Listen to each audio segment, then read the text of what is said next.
All right, and U.S. President Donald Trump is poised to unveil sweeping new Liberation Day tariffs today.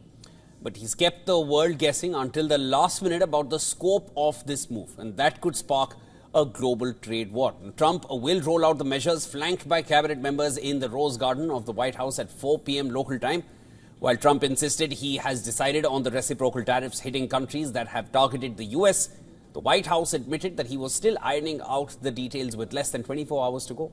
White House Press Secretary Caroline Leavitt said that Trump's tariffs will take effect immediately after he unveils them.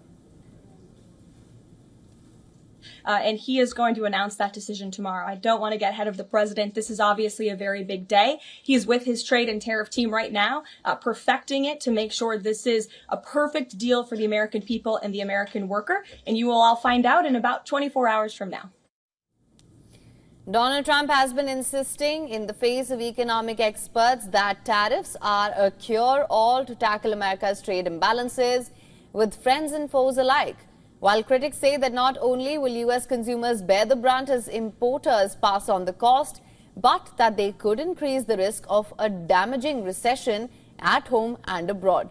Democratic senators accuse Trump of advocating policies that are designed to offset the cost of extending his 2017 tax cuts. They said that the cost to the average family could be close to $5,000 to $6,500 US this year. President Trump says, quote, "I couldn't care less if prices go up to American families." America, you hear that? Donald Trump says he couldn't care less if you pay more. And it's not just a little. The estimates go as high as $6,500 more for the average American family. Don't take my words about how much these tariffs are going to cost. Take the ever colorful Peter Navarro, who Trump's one of his trade people, says it will raise $100 billion off the car tariffs this year, $600 billion off the reciprocal tariffs, $700 billion tariff fees. Who's going to pay those? American consumers. Now, global markets have been jittery for days ahead of Trump's announcement, while the countries most likely in the crosshairs have called for talks even as they ready retaliatory measures. Now, Canadian Prime Minister Mark Carney said that his government will be very deliberate in these countermeasures if the U.S. president proceeds with his proposed tariffs. He emphasized that Canada will not allow itself to be weakened by U.S. policies.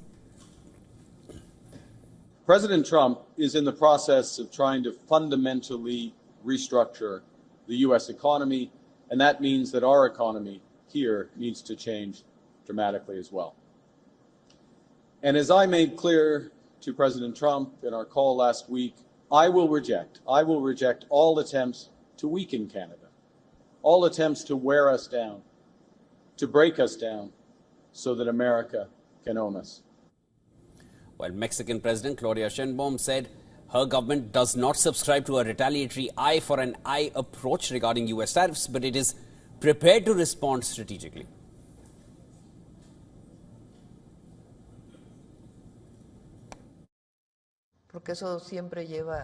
We do not believe in an eye for an eye, a tooth for a tooth, because that always leads to a bad situation. Of course, measures are taken because measures are taken on the other side, but the dialogue must continue. It's not about tit for tat, but about what is best for Mexico and how to face this situation.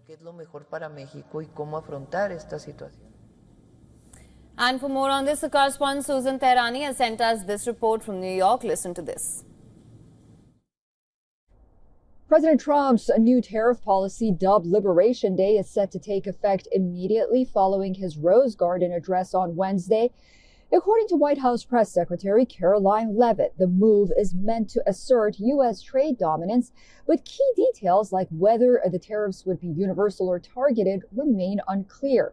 The tariff rate could be as high as 20%, sparking serious concern among investors, economists, and CEOs. Moody's Analytics warns this could be a worst-case scenario if global retaliation follows. Trump's trade team remains divided behind the scenes. This is according to reports, but we're seeing publicly that they're backing the strategy. The markets are already reacting nervously, and businesses fear price hikes and supply chain shocks might be just around the corner. Susan Tehrani reporting from New York for WION World is One.